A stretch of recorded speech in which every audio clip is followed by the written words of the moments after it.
मैं इसीलिए यहाँ हूँ, हालांकि मैं कमेटी में नहीं हूँ, लेकिन मैं इसीलिए आई हूँ सपोर्ट करी। मैं सिंटा को सपोर्ट करती हूँ, कॉर्ट को सपोर्ट करती हूँ, ना कि कोई इंडिविजुअल को। और जो हुआ है वो गलत हुआ, और ये मैं 2 साल से सुन रही थी, कभी कोई मुझे फोन कर रहा था, कुछ हो रहा था, एंड हम लोग पढ़ भी रहे थे, यू नो, जहाँ वो आता था, जैसे व्हाट्सएप ग्रुप्स में आते हैं। So I just feel कि what next for Sinta means ये हमारे दिग्गजों ने इसे खड़ा किया था, कोई वजह थी, कोई मकसद था। उस मकसद को पूरा करने के लिए हमें उसको आगे ले जाने के लिए हम इलेक्शंस करते हैं। Next thing is that elections have to take place. मेरे हिसाब से जिन लोगों ने कॉन्स्टिट्यूशन को नजरअंदाज किया उनको पनिश जरूर करना चाहिए, वरना अगली कमेटी जब आएगी वो भी ऐसे अनकॉन्स्टिट्यूशन चीजें करेगी और फिर वो बार-बार इलेक्शन में खड़े होते रहेंगे। So there should be some cooling off period. This is my opinion. मैंने तिवारी जी से भी कहा कि कोई भी संस्था में अगर आपने कुछ गलत किया है तो you have to get a punishment, and this was wrong. When the committee is already, whether it is already been dissolved, उसके बाद आप एक EGM रखते हैं, उसके बाद आप अनाउंसमेंट करते हैं, वो अलाउड नहीं। आप उसमें से एक पैसा नहीं खर्च कर सकते, क्योंकि जब कमिटी डिसॉल्व है, इट्स अ लॉ। तो आपने कानून तोड़ा है, कॉन्स्टिट्यूशन को नजरअंदाज किया है, और इसी बेसिस पे तो चलेगा सिंटा। आज अगर हम इसको अलाउ करेंगे तो आगे चल के फिर हम जब नहीं रहेंगे उस वक्त हमारे आने वाली पीढ़ी हमको गाली देगी कि आप लोग ने आवाज क्यों नहीं उठाया। आप लोग जैसे हम मतलब बहुत चीजें बर्दाश्त करते हैं अपने देश में, हमारी जेनजी हमें बोल रही है कि आप लोग चुप क्यों थे, तो कल को हमें बाकी लोग भी ऐसे बोलेंगे। सो अकॉर्डिंग टू मी जो FWIC ने इंटरवीन किया है वो बिल्कुल करेक्ट है। मैंने बल्कि तिवारी जी को एक लेटर लिखा था जानने के कि आपने किस हक से ऐसे किया था और क्यों किया था। उन्होंने पूरा मुझे लीगली जवाब दिया है उसका। So I am very clear that इसके आगे सिंटा हैज टू गो ऑन। जन्म तक चलना चाहिए, हर जन्म के आर्टिस्ट को उसका फायदा मिलना चाहिए, और जो भी गलत हुआ है उसको जड़ से निकालना चाहिए।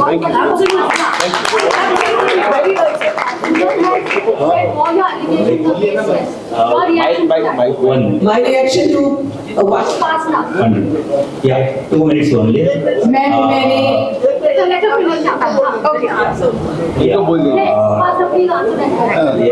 मैंने अब जो उन्होंने मुझ पे एलिगेशंस लगाए थे, मैंने उनका सारे एलिगेशंस का तकरीबन जवाब दिया है कि उन्होंने बोला कि मिनट्स ऐसे क्यों लिखे जाते थे, इतने लंबे मिनट्स।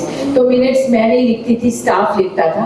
मुझे वैसे भी जनरल सेक्रेटरी उसको देखती है कि क्या गलत क्या सही, वो सिर्फ अपने बारे में ही लिखवाते थे। मैंने बताया इनको, तो फिर मैंने कहा कि दूसरे लोगों का पॉइंट ऑफ व्यू भी तो लिखना चाहिए ना, सिर्फ 2 ही लोगों का पॉइंट ऑफ व्यू नहीं लिखा जा सकता। मुझे मालूम है मिनट्स बहुत छोटे होने चाहिए और सिर्फ पॉइंट वाइज ही लिखना चाहिए उसको कि ये मुद्दा है, इसका जवाब ये है। लेकिन अगर मिनट्स 2 ही लोगों के लिए लंबे लिखे जाए और दूसरों के बारे में कुछ भी नहीं, और उन्होंने बोला कि मैंने सिंटा को बदनाम किया है। मेरे ख्याल से मैंने सिंटा को कोई बदनाम नहीं कर सकता। हमारी बहुत रिस्पेक्ट है, जिस तरह से हम अपनी कंट्री की रिस्पेक्ट करते हैं वैसे हम सिंटा की रिस्पेक्ट करते हैं। हमारे दिल में रिस्पेक्ट है, इसीलिए तो मैंने अब कुछ 1 रुपया नहीं मिलता है हमें वहाँ पे सिंटा में, हमें 1 रुपया नहीं मिलता। मैं आपको सबको बता दूं कि हमारी कोई तनख्वाह है या कुछ है।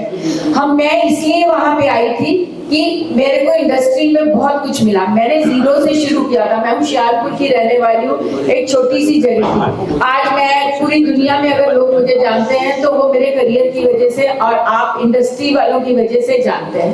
सो मैंने ये फैसला किया, मुझे लगा मुझे पे बैक करना है। अब मुझे अपने एक्टर्स के लिए काम करना है और मुझे अपने सारे टेक्नीशियंस के लिए काम करना है। मैं सिर्फ एक्टर्स के लिए नहीं, मैं सबके लिए काम करना चाहती हूँ, अपनी फिल्म इंडस्ट्री के लिए जहाँ मुझे इतना प्यार दिया गया।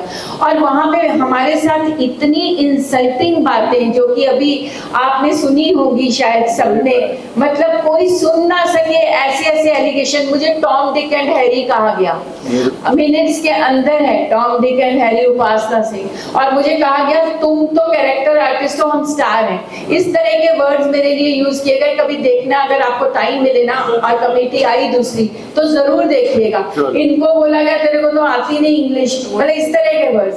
तो मेरा ख्याल है कि मैंने अपनी सारी जितनी भी चीजें थी वो मैंने क्लियर की हैं। और ये जो है दीपक पराशर जी रोकर निकले हैं, सीपी ठाकुर जी ने इनके साथ इतनी बदतमीजी से बात की कि उसके बाद मुझे इनको हॉस्पिटल लेके जाना पड़ा, इनको पेन स्टार्ट हो गया।